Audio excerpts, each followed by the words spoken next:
Hello everybody. I'm doing this on my phone because I have no idea what I'm doing here.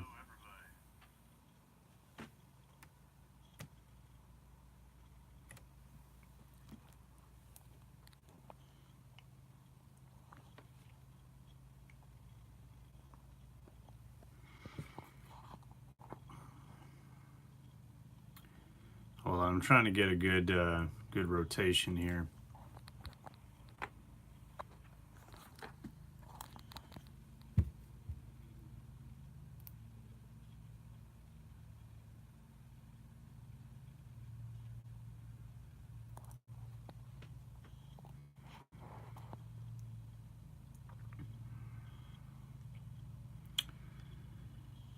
Okay. Well, for some stupid reason, I don't know how to rotate this, and I need to do this with my phone standing up. This is dumb.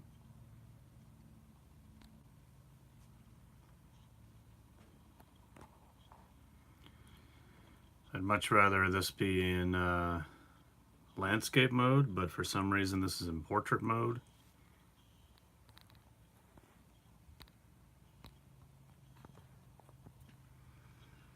Does anybody know how to change this? Can you hear me okay?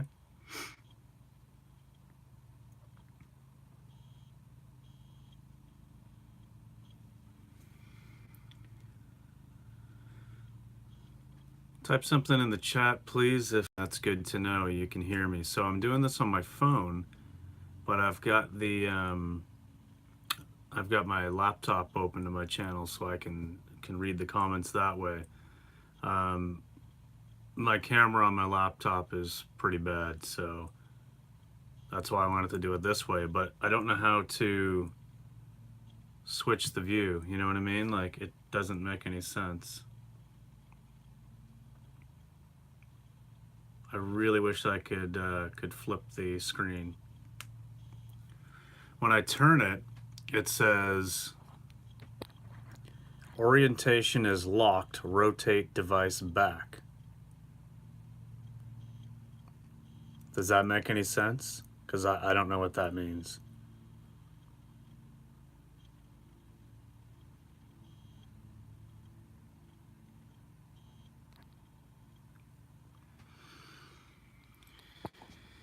All right. Well,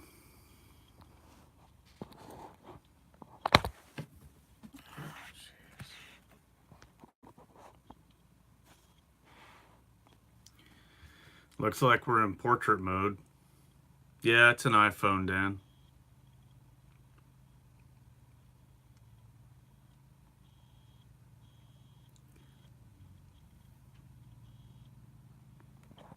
So I really swipe up and hit the lock icon.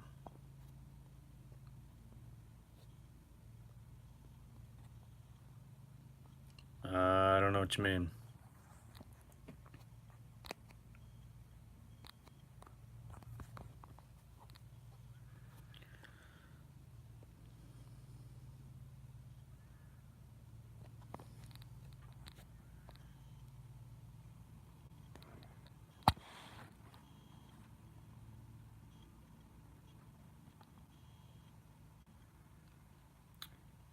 Yeah, there is a lock with an arrow around it, so I did that.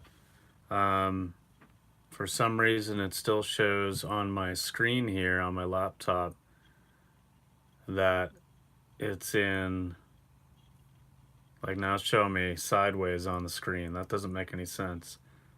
Like on my laptop as I'm viewing this. Does that make any sense? Try this again.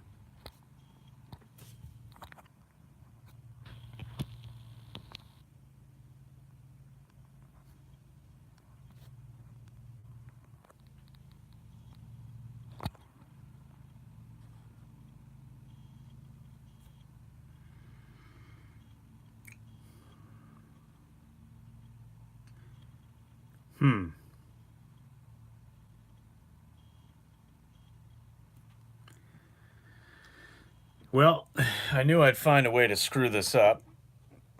I don't understand why.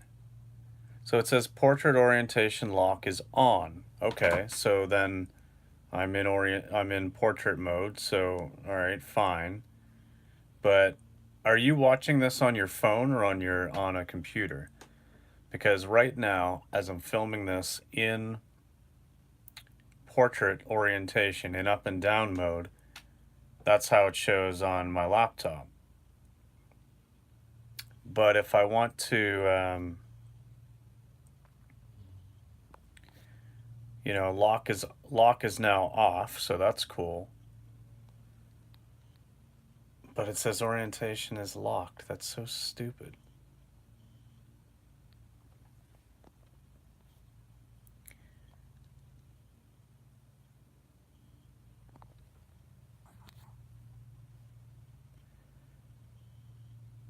This makes no sense. Okay, well, you know what? We're 6 minutes in, and clearly I'm not fixing this, so let me just set this back up. And it's a little bit harder to stand up now that it's not. There we go. Okay. So I'm watching it on my computer as well, and I mean, it doesn't matter, like even when I fix this on my iPhone so that, um, I can turn it and it doesn't give me that portrait mode is locked message. It still shows up on my screen here on the laptop, like tilted. It's still sideways. It's showing me in portrait mode, but sideways instead of actually just showing the landscape. So it just makes no sense at all. Anyway, whatever. It is what it is. Can you still hear me okay? Actually, I'll put this down just a little bit.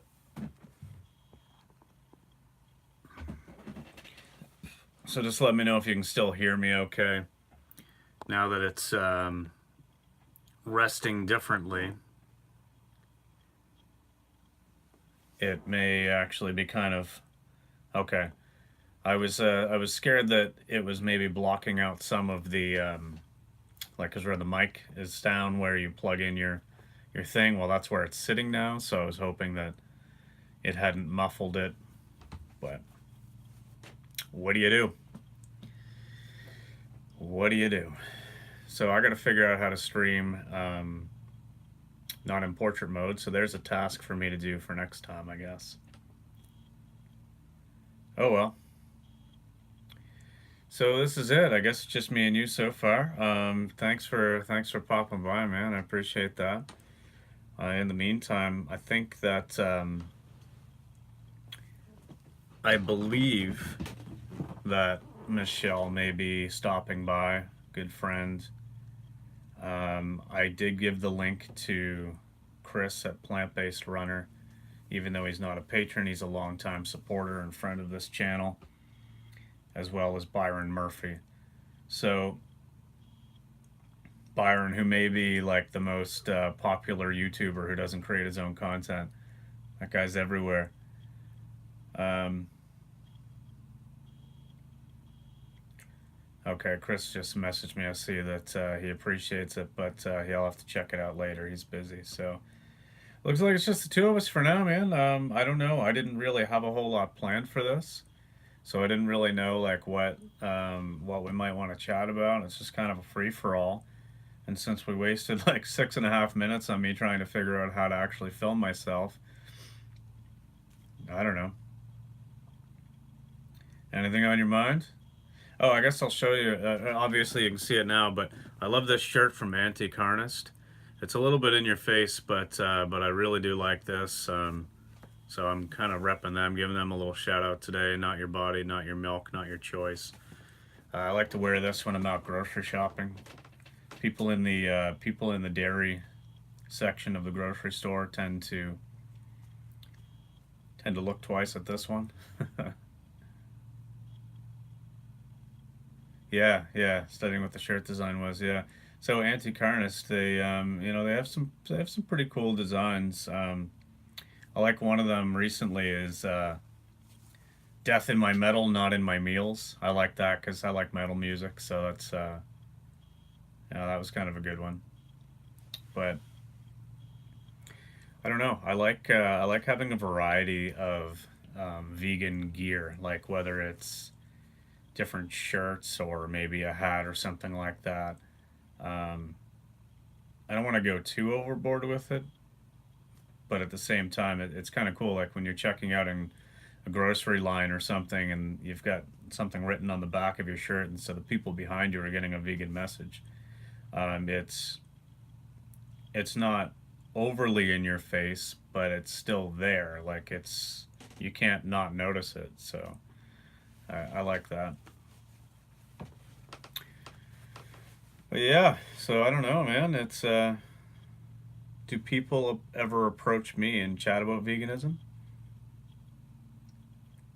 Yeah, so it has happened. I work in an office, so I generally am wearing like a dress shirt or something over a t-shirt. But a lot of times, what I'll do is I'll wear a t-shirt like this underneath my dress shirt, and then so at lunchtime, sometimes I'll just take my dress shirt off and we'll go for a walk or something like that. And so some of my coworkers and colleagues have sparked up conversation about that. I don't really talk about it too much in the workplace, just because, like, I can joke around. They're all pretty good about it. They all know I'm the vegan, but um, it's my workplace. I want to keep that separate from my personal life, and I'll just like be an example there. But yeah, there's been a couple of times where people have noticed my shirts, especially in like a grocery store or something, like I said, and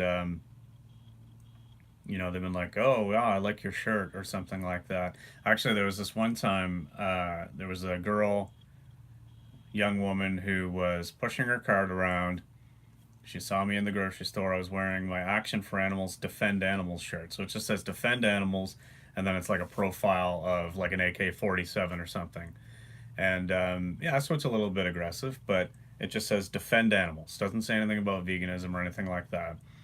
Um, and she's like, "Oh, I really like your shirt." And I just happened to notice that she had, one of those pre-packaged, pre-done rotisserie chickens in her cart. So I said, "Okay, well, I'm not 100% sure you're getting it. Like, do you like animals then?" And so it was a good way to start a conversation with somebody who maybe didn't really even understand what veganism was. And so we chatted for a couple of minutes, and I explained to her that, when I say defend animals, I mean all animals, and I don't just mean cats and dogs. And it was a pretty productive conversation. Yeah, I'd say.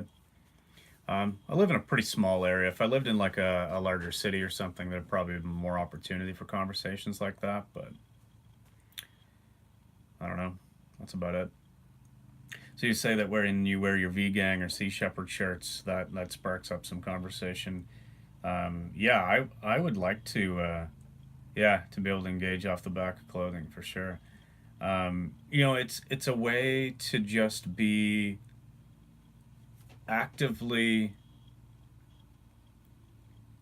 well, it's a way to be, actively engaged, and it's almost like passive activism, but it just provides the opportunity. Like the ball is in their court, so like they can either just choose to ignore it, they can choose to say something. It's completely up to them, and it really is just on their terms. I'm just going about my business. I'm doing my thing. I'm buying groceries or out on a walk at lunch, and if people want to talk about my shirt, that's up to them. If I was wearing a shirt that said something like, like "Go vegan, motherfucker" or something like that, then yeah, that's a little bit more in your face, and I would expect that would probably get as many negative reactions as positive ones. But um, actually, I'll show you this shirt or this hat that I got too. It's not my favorite style of hat, but it just says "vegan AF," so vegan as fuck. Um, I like it, but it just doesn't. It just isn't the right fit.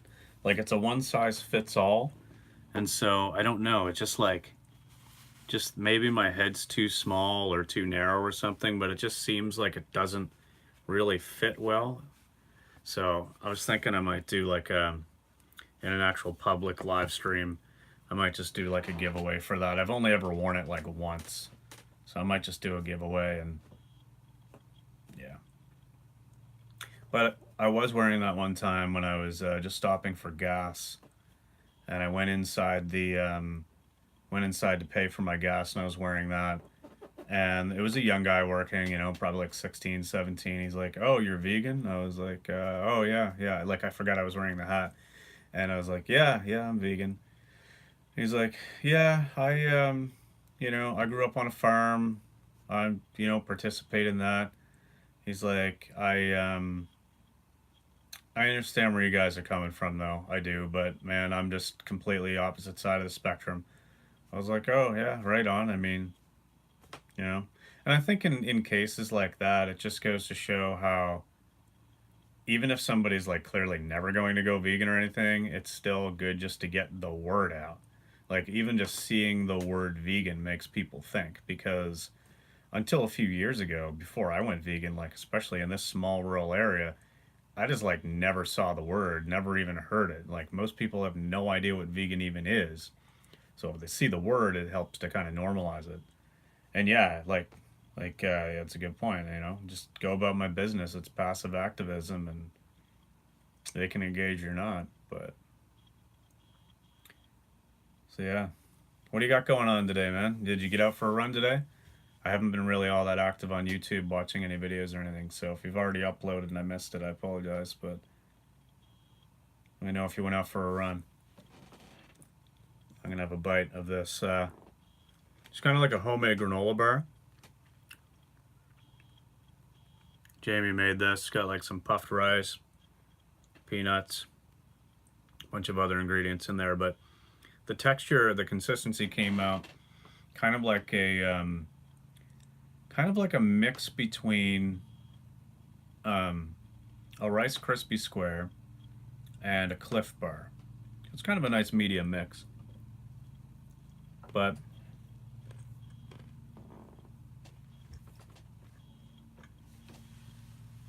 all natural ingredients, very tasty.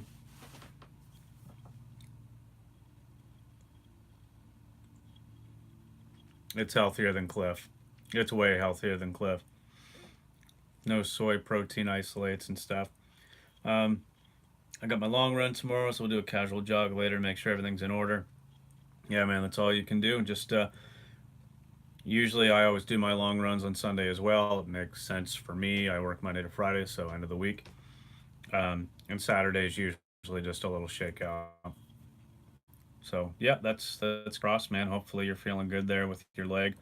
Um, Honestly, I think that was just in your case, just from having been there pretty recently myself. I think that in your case, that was probably just a slight overuse. It was probably like doing the 15K and then doing the half distance so close together, really bumping that mileage up so significantly week over week in a short period. Not like, it's the end of the world or anything, but I think that just kind of goes to show how you can very easily tweak something if you are going a little bit above and beyond maybe what your body's ready for. So I do try to follow that 10 to 15% rule week over week. Don't increase my distance by any more than that per week. That seems to be pretty standard, but um, hey man, hopefully it all works out and you're feeling good. You're definitely doing way better and way more, and like feeling more, appearing to be more natural of a runner than I was when I started. Absolutely. Like when I started, number one, I was about 30 pounds overweight. Um, I'm at about 150 right now, and I'm just a touch under 5'6", so I'm not a tall guy. 150 is a little bit high for me. I should probably be more like 135 or 140 as an ideal running weight for my height. But I was like pushing 180 when I started running, so it took a few months for me to really, get comfortable. So you've got a really good start there for sure. That's awesome, man. How long's your long run tomorrow? Just out of curiosity. Yeah. right. All part of the learning process, for sure. One thing I'll throw this in here as well, because it was something that bothered me early on, and I couldn't really understand why. It seemed like early on when I first started running, my calves and my knees were kind of a little bit sore sometimes, and so I kind of like had to gauge: is it something to worry about, or is this just kind of like normal? But my right side seemed to be a lot more painful than my left side. My right knee would bother me more. My right calf would bother me more. And when I did some digging, I realized it's because, I was always running on the left-hand side of the road. Now, I know it's different over there, but over here, running on the left-hand side of the road, I was running towards oncoming traffic, which is by law what I'm supposed to be doing. And and it's safer because you can see what's coming towards you. And usually the road's going to have a slight little curve, a slight little bend. And so always running on that left-hand side meant that my right leg was usually ending up essentially being shorter than my left because of the curve. So it was putting way more pressure on my right leg. So if you do notice that, it's a good idea to, if it's not a busy road, try to get out towards the middle, or try to run on a flatter spot, or maybe go out on one side and then come back on the same side. I know it isn't probably a good idea on like busy roads, or if you're listening to music or something, but anyway, just a little chat there. If you feel like one side's getting more sore than the other, it could be the curve of the road. 40 minutes to an hour or so, yeah. I mean, that's a good goal. Like, that's a good start for a longer run, for sure. Yeah, and aim for that 5 out of 10 pace. That's a good approach. No point in overdoing it. The and your right side's more dominant. Yeah. Um, but yeah, about that 5 out of 10 pace, about those kind of pace zones, and it's just, that's one way of looking at it. Rate of perceived effort. Um, there's a million different training plans out there and a million different philosophies, but I think most all agree that you're better off just getting time on your feet on your long runs. There's no point in racing those long runs. If you're doing like a marathon specific or a half marathon specific training run, where like sometimes what I'll do is I'll throw a like a fast finish long run in, or I'll throw a long run in with some intervals in there. So when I'm training for a marathon, I'll usually do at least 3 20-milers, 32 Ks. And usually not the last one, although it turned out this time that it was the last one as well. But anyway, the plan was for the second to last one, which is about 5 6 weeks out from the marathon. I did a 32K, but I wanted to make sure that I kind of finished a little bit strong. So I wasn't racing it, but I started off kind of at that nice, easy pace, and then progressed, maybe after 10K to the 20K mark. I just, maybe a little bit more, like a 6 and a half perceived effort. Still could have had a conversation with people, but it wouldn't have been quite as easy as I'm doing right now. And then that last 12K to the finish was essentially a tempo run, at like a 7.5 to 8 kind of a perceived rate of effort, or rate of perceived effort. And so what that kind of does is it teaches you to negative split, so run your second half faster than your last half, which is ideal for a marathon. But it also teaches you to like learn how to pick it up, muscle through when you start to get a little bit tired. So when you're starting to feel like you're hitting that wall, and of course this is where proper nutrition and fueling as you're going comes into play too, which is all part of the learning process. But when you start feeling like you're hitting that wall, maybe it's at like mile or kilometer 27, 28, maybe it's not until about 30, you're already kind of running fast at that point. You learn to just like get over it and break through that wall a little bit easier if you're used to running a little faster at that point. It's easier when you're just running slow and running easy. get tired and be like, oh, you know what, I'm done, and not push through. So it's good to throw at least one of those in. And it doesn't have to be marathon training, but if you're doing a half marathon as well, it's good to maybe have like a 17 or 18K run where you maybe run that last 5K at more of a tempo pace. But sorry that was long winded, but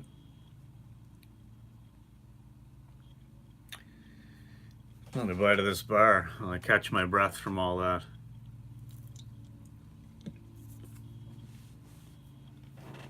Hmm.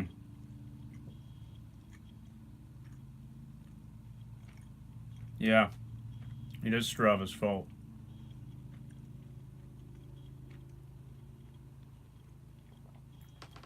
See, the Strava experience, I think, is built to excite people so that they continue to want to strive to do better, so that they continue to pay for the premium service. I get it. It's understandable. That's why you throw things in like a trophy case, and you throw things in like, you know, your little crowns and your best efforts and stuff like that, and you make some of it paid content because, yeah, obviously everybody wants to see all of those things. That's what you want, right? And like setting goals and things like that on certain segments, like that's a huge motivation to do better and to improve. And you know, in fairness, that is great incentive, and it actually makes sense to want to continuously improve, like not just in running but in anything. But um, it's easy as a new runner. I fell into that trap as well, to want to do too much too soon, and it you definitely just kind of need to like know what's the balance point here, what's the tipping point, and do I really need to be aiming for my first sub 25 5K after 3 months of running? Or does it make sense to be able to run 40 or 50K a week and not feel like I'm dying? You know, in my opinion, more distance is better because even though I was getting pretty fast by the end of 2017, I slowed things down, started marathon training. I was marathon training since January 1st, um, doing a run streak, so running every day, but in marathon training mode, following a plan.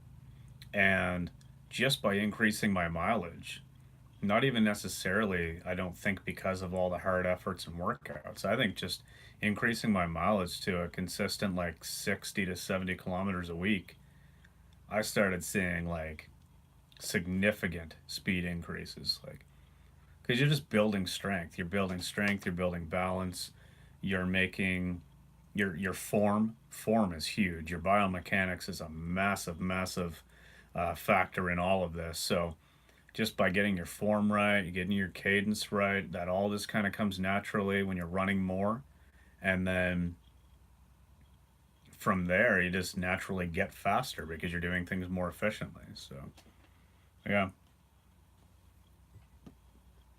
hopefully that all makes sense.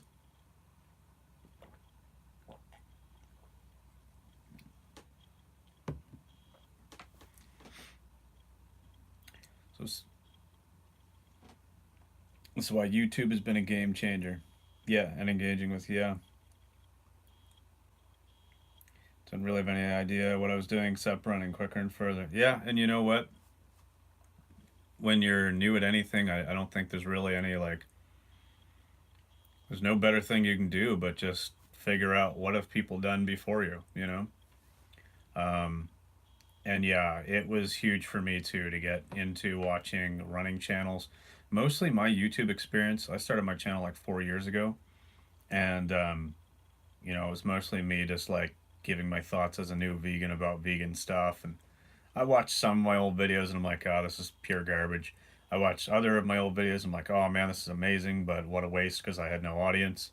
But I pretty much only watched vegan channels because that's what was so relevant to me. And then I just kind of got bored because there was so much drama and stuff like that with some of the like popular vegans, and So I just kind of dropped off, but I just never ever watched any other content. Like I never watched YouTube at all, not even once before I created my YouTube channel. Like it was just something that was never on my radar. I would just like play Xbox with my friends and stuff, like play Call of Duty. Like I never watched videos.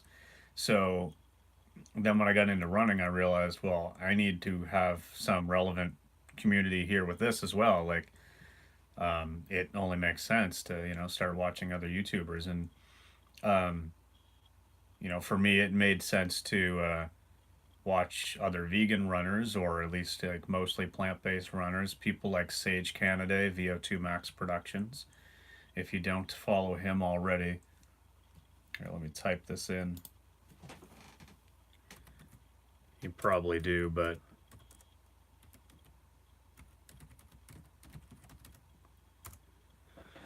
VO2 Max Productions. So Sage Canada, he is an amazing plant-based runner from Colorado. I mean, he's got like a 2:18 marathon time. He runs any surface, any distance. That's his thing. I've learned a lot from him, and just different theory and types of workouts. Sometimes, like my workouts, like I know what to do, and I just want to change it up a little bit just so it doesn't feel stagnant. Like one of my favorite workouts is, going out and doing, say, 3 times 2K at tempo pace with a 2-minute recovery jog in between. But I don't want to do that every time. So, he'll have ones where it's like, oh, find a place and so do a mile repeat and then do a mile uphill repeat and then do a mile downhill and just little variances and stuff. But he's obviously a smart guy. Harry runs. I don't know if you know him or not. I can't remember if we've talked about him. Yeah, yeah. Sage is great. So Harry runs. If you don't watch him, watch him. He's great too. Another vegan runner. Um, there's a few others that, discuss different running training and techniques, and I find a lot of them maybe like the non-vegan channels. Some of them have some good content as far as the actual training goes, but then there's just so much filler on their channel as well. Yeah, okay. Harry was the first guy I subbed to. Yeah, he's great. I just watched one of his videos this morning, like 10 tips to improve your long run or something like that, or 10 tips to get faster or something. I don't remember what it was, but it's from like a year ago. Showed up on my homepage, and I was like, yeah, I'm gonna watch this. Um, but yeah, there are some other channels who have some like reasonably good um, conversations, and they do live streams. Like, okay, here's one. The Run Experience is the channel. It's two guys. I think they're in California. Um, yeah, they did run amateur and pro. Yeah. They're definitely did some pro running. Um, with Run Experience, it's two guys. They're like, they're pretty easy to listen to. They're good people, but I find there's just so much filler on their channel with other stuff that just doesn't make any sense, like promoting animal-based foods for recovery and stuff. Just so I think there's a lot of like misinformation in their non-running training videos, but they do have some pretty good topics, and they do live streams every Thursday at, I'm gonna say, I think it's 8 p.m. your time. So yeah, Run Experience. Yeah, I see you dip in and out. Exactly. Especially the meat stuff, especially the meal stuff. So that's kind of how I feel about it too. They have some good content, but it's like, yeah, not all of it. But I think they're good guys, and So I don't know how familiar you are with Rich Roll. I think everybody knows who Rich Roll is, but I really like his podcasts as well because he's a really chill guy. So a lot of times I'll listen to him if I'm out running. I'll just listen to a podcast, and he doesn't really so much talk about training material and stuff like that, but it's more like life stuff and conscious stuff, and how we can kind of tie all of these things into making a better life. So since I started listening to the Rich Roll podcast, my consciousness has changed completely. So there's a thought for you if you don't already follow him.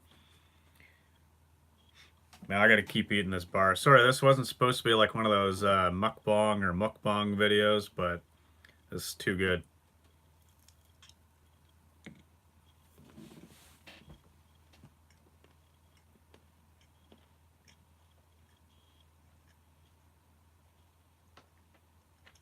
Hmm, that was a good vid. Oh, nice.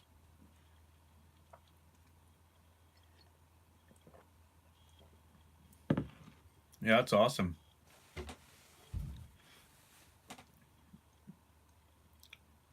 Yeah, Rich is good, man. He's a smart guy, and he comes from a similar story as me, so I can really relate to him. Like, not to say that I was, completely at rock bottom with like alcoholism or anything, but I definitely come from a past of addiction, so I can relate to his story and really have a lot of admiration and respect for him to see how much he's turned it around. That's awesome. Um, I don't know how many veg fests you have around you, but it's probably way more than we do. We have a veg fest here in our capital, Halifax, which is named after Halifax in the UK, of course. But um, they had it for the first year in 2014, so it was right after I went vegan, and it was amazing. Nice, intimate venue, a lot of interaction, a lot of smiles. Everybody was just so happy in that place. And then the second year they went with like a larger venue, but they also kind of like changed things around, and it was just not nearly as good.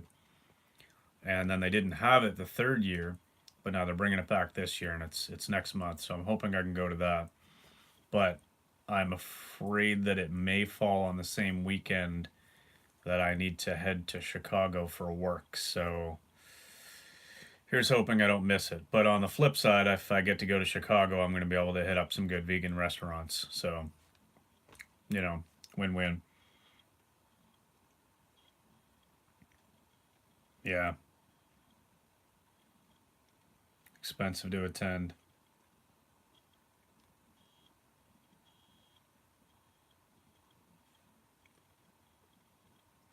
Yeah, things do get a little bit out of hand when you're trying to do that kind of thing. You almost need to like either just keep it a small kind of, not private, but like a small, sort of local kind of group sort of thing, or just have the time and the resources to go all in and try to make it as big as possible, because it's hard to create something that's sort of in that middle ground. Yeah, it's difficult for sure. Um, I just wanted to say real quick. I don't know if you know who Gene Bauer is, but another like great vegan athlete and the one of the founders of Farm Sanctuary in New York.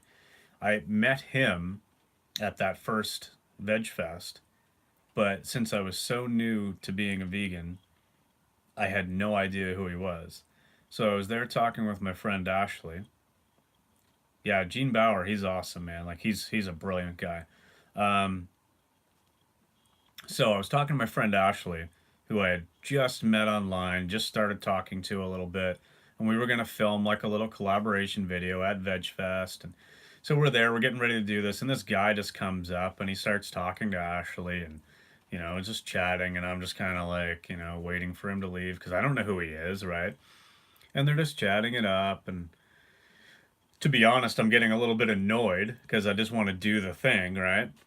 And then I'm like, yeah, okay, well, nice to meet you. And he goes and stuff. And then, so Ashley looks at me. She's like, you have no idea who that was, do you? I was like, no. She's like, that's Gene Bauer. And I was like, I don't know who that is. So she explained, and I was like, oh my God, I can't believe that. And I've talked to him since, and we laughed about it. But just one of those things, I guess, like you never really know who you're meeting. And he's a little bit of a vegan celebrity, in my opinion. So had I known, what do you do?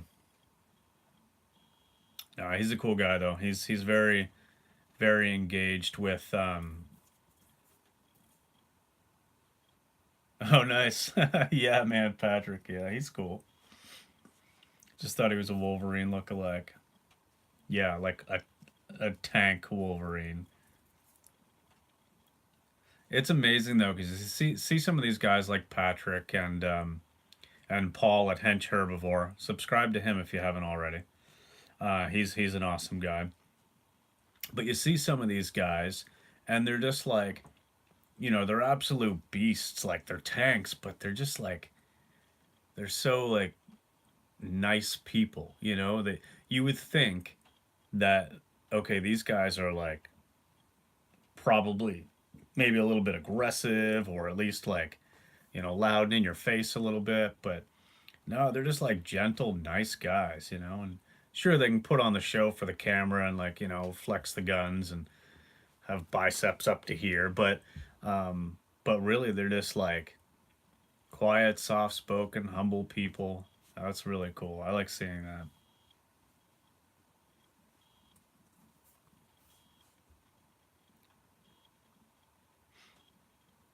Speaking of biceps, I need to do some more upper body. You're built really approachable. Walk past Hench. Yeah. Yeah, man, he's a nice guy. Him and his girlfriend both, Gemma. Gemma is an amazing individual. She's just like such a pleasant, just like good vibes kind of person. Oh yeah, you didn't know who they were. Yeah, kind of like with me and Gene. Yeah. So you did you just start your YouTube channel like basically when you started the running? I haven't really looked back to see what your first video was, to be honest. I just know that you've been doing kind of like a daily thing for at least the last what 130 some days, 140 some days. Um, but I'm not sure. Were you doing things before that, or I'd try to look it up, but with my luck and the technology, I can't even flip my screen without screwing things up. So okay, yeah, it's kind of what I thought.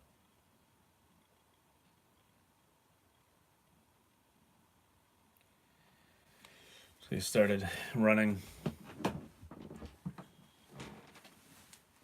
Man, it's cool. It's a completely different lifestyle, isn't it? Like being a runner and stuff. I've met so many good people, and I've been running with a group of since the beginning of 2017 Sunday long runs. We're in a neighboring town, and I started running with a group of older guys and girls who, most I'd say the average age is like probably 55, and some of them are multiple time Boston marathoners. My friend Steve has done like Ironman. He did the Kona Hawaiian, like the Kona Hawaii. Oh my God, I'm having a hard time today. The Kona Hawaii like World Championship Ironman. He got in by lottery. It's not like he's had any chance of winning that thing, but still, like it's cool to be able to like meet so many people. And I think what was really humbling for me as a newer runner, and then going and running with these guys, was that they're 30 years older than me and could just like blow me away. I thought for sure, oh, I'll be able to keep up with these old guys, right? Nope. So I've learned a lot from them. That was pretty cool.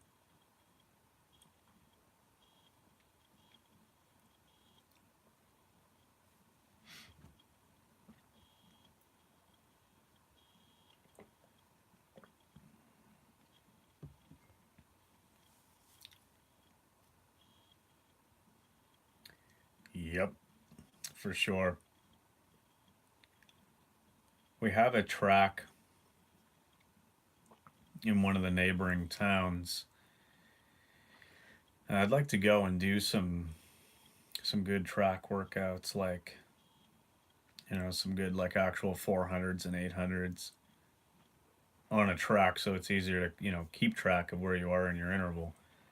Because I don't use a running watch or anything. I don't have a Garmin or anything, but um, I'd be interested to see what I could do in like a 5K time or something if I was focusing on that and doing like track workout and then running the 5K on a track.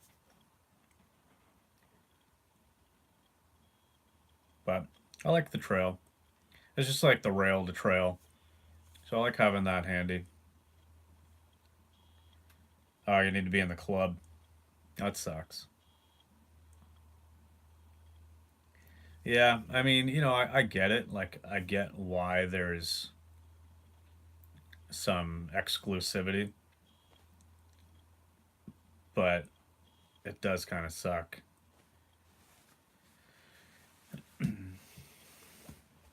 I'm hoping to start up kind of a group at work. We had a health and wellness sort of a group committee at work a couple of years ago when I first started up in the office, and we had this like walking challenge. We all used like step counters, and we had teams, and you uploaded your steps online. And I want to get something going with that, but I don't know really how, because I work for a company that manufactures things, so there's like shift work. So some of the production crew wouldn't really be able to participate. Um, some of the office crew, I don't know. I don't know what the interest level would be, but I'm gonna try to set something up anyway.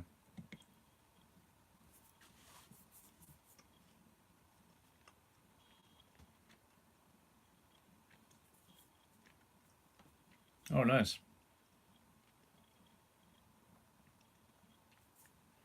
Well, that's pretty cool. I'm guessing not everybody runs it, but some people probably walk it.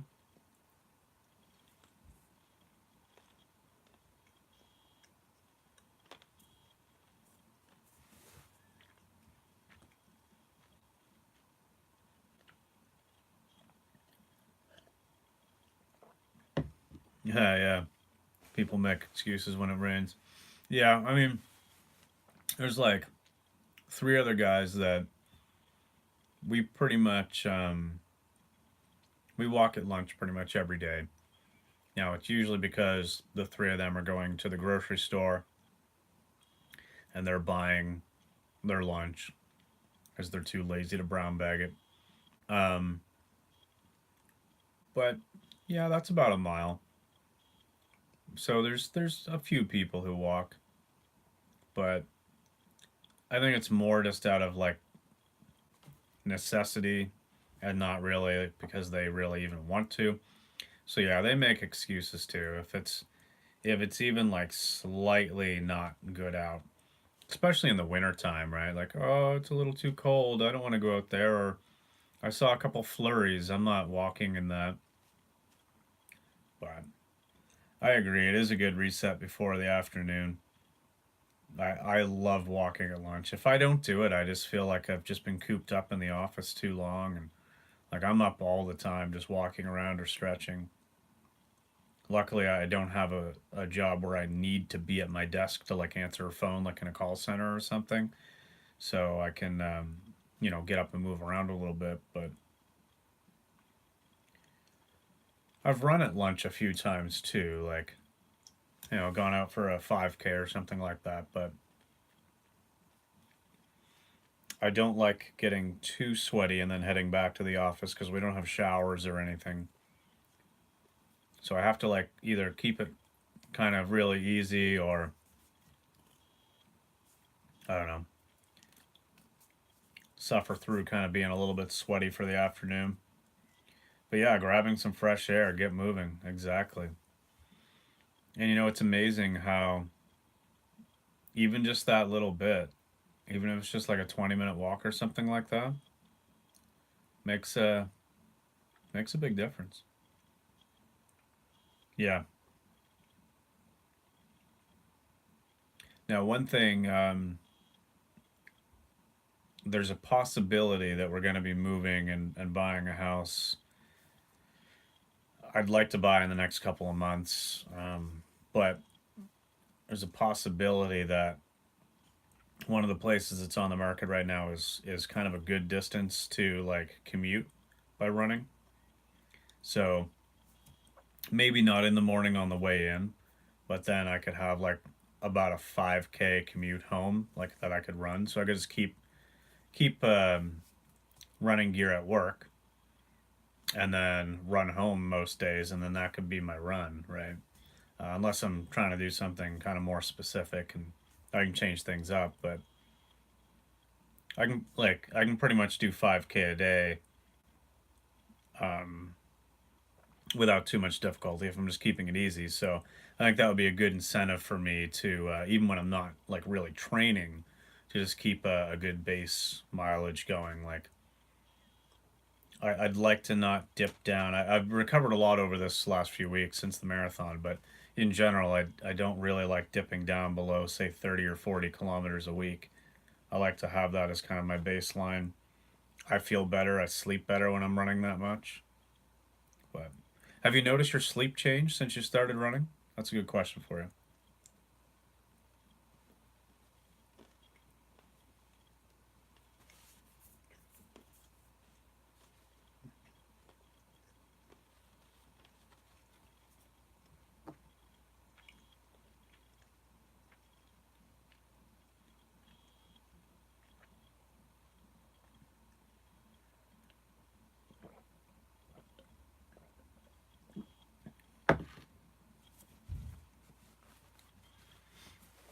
I sleep like a rock when I'm training.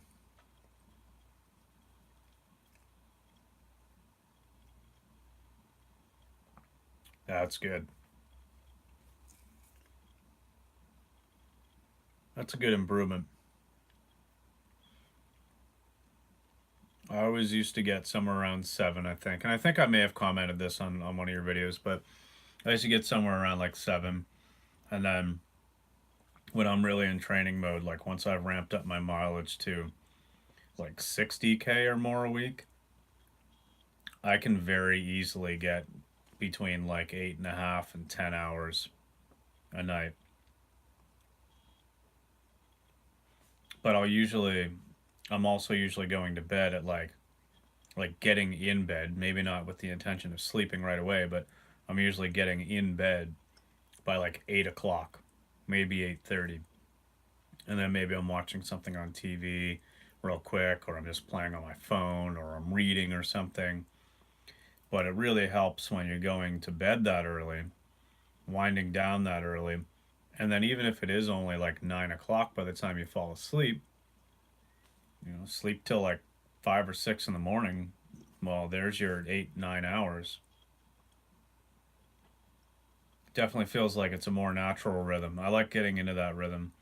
It's been a little bit different over the last probably month because I've been spending a little bit more time like making videos, editing videos, things like that, and I've had to kind of cram some things into the evening. But hmm, up at 5 for work, yeah, yeah, it makes it difficult.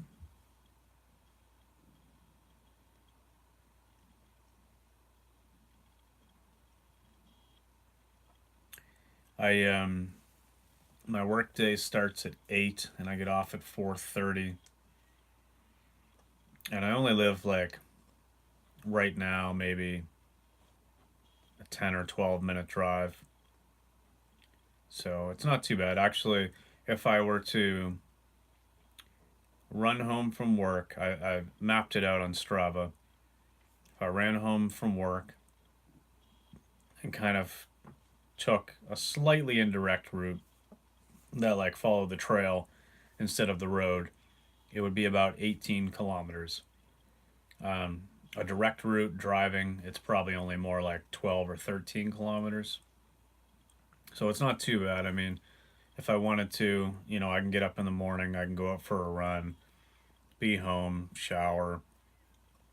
I don't have to really leave my house until about 20 to 8.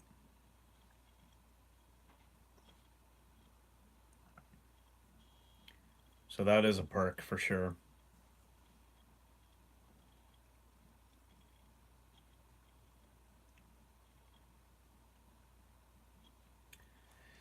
6 to 4. Ooh, 6 to 7. Wow. Yeah, that's rough. That's working a lot. Hopefully you're working towards something that makes that worthwhile. I know we all have our reasons for doing the things that we do, and hopefully you're getting properly properly compensated for such long days. When I worked in food, obviously, well before I was vegan, I used to do a lot of cooking and things like that, working in restaurants, and um, I've put in some long days there, but there's essentially no money in cooking anyway. A lot of times, in my opinion, at least not around here. So yeah, work-life balance more important than a paycheck. Absolutely.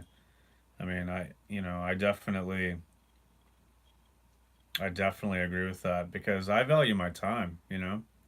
And sure, they pay me money for my time, but sometimes just absolutely invaluable. Um, so yeah, I mean, working in restaurants and stuff, and I managed a small restaurant at one point. Sometimes I was working like 70-hour weeks, and I wasn't getting paid a lot of money. So when it came right down to it, it was like, what am I doing here? I'm not banking any money. I'm paying my bills, and I'm basically living paycheck to paycheck, and I'm working 60, 70 hours a week. Like, that's just ridiculous. So I stopped doing that. Um, I feel like well, the job that I have now, it's definitely reasonable. It pays me a decent salary.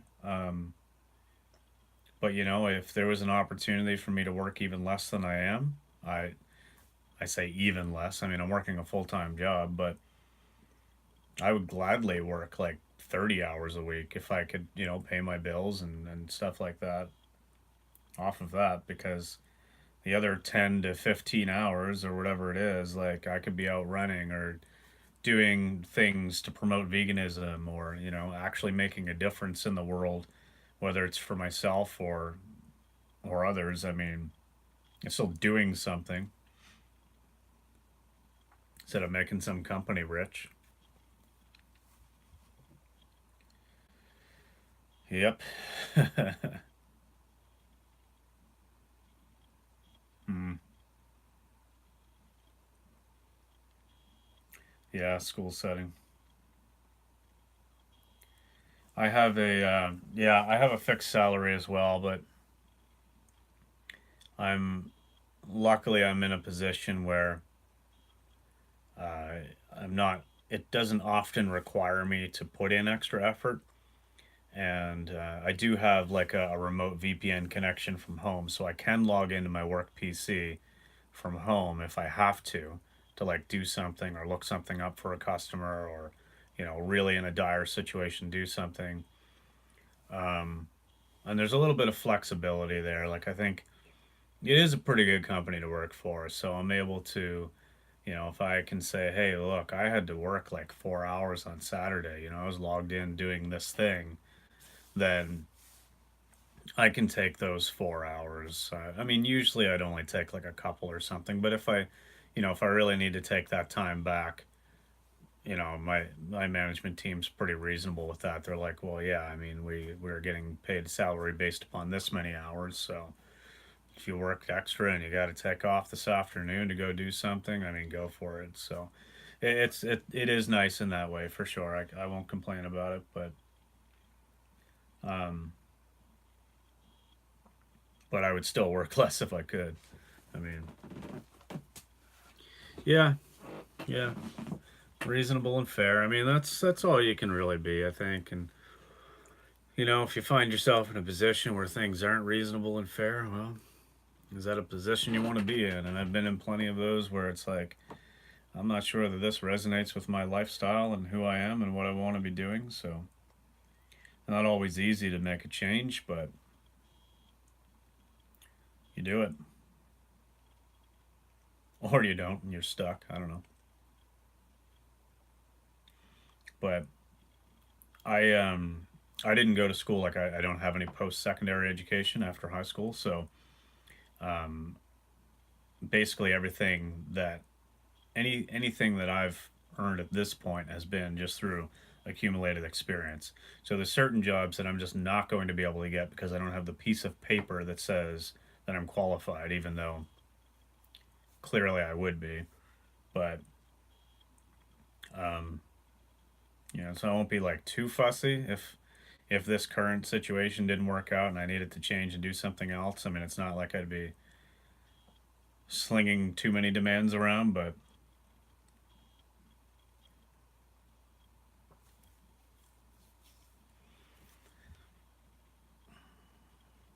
wow, the hour is up already. That is amazing.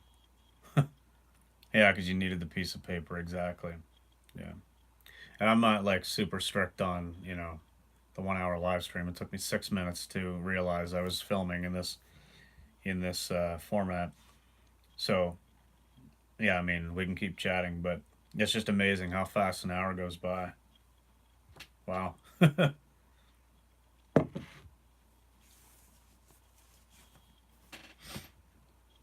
Well, I was kind of hoping that Byron would pop by today, but you know, he didn't. He didn't make it in. That's fine. I was kind of hoping Michelle would make it in, but what do you do? If nothing else, I learned how to do this, not with the right orientation of my camera, but that's something we're gonna have to play around with, obviously. Well, all right. Yeah, I've got to go. It is actually only 1 p.m. here, but I've got to prepare and make some. I'm making cauliflower wings for dinner, and Jamie gets off work. My girlfriend gets off work at around 4, so I'm gonna get them prepped and ready to sauce for the last little, 10 minutes under the broil the way that I make them, because as soon as she gets home, we're gonna eat, and then we're actually going to look at a house. So we have a viewing at like 6 o'clock. So kind of have a lot to do this afternoon. If I didn't have anything else, I'd say yeah, let's keep chatting. But I should probably at least go prep that and get that out of the way. So all right, well, thanks for joining me, man. I appreciate it, and we'll talk soon. Have yourself a good evening, man. Yeah, let's do it. Let's have a chat again soon, and let's do some sort of a collab soon. Maybe we'll wait till after the August thing, just because I'm already uploading every day, and just things are really busy. But maybe once Vlogust is over, and I might not be uploading every day, maybe we'll do a little thing, or maybe we'll just do a live stream or something, or I don't know. We'll figure it out. But all right, gonna head out. Have a great day, man. Thanks for joining. Thanks for your support, and we'll talk to you next time, man. September collab for the win. Peace, Dan.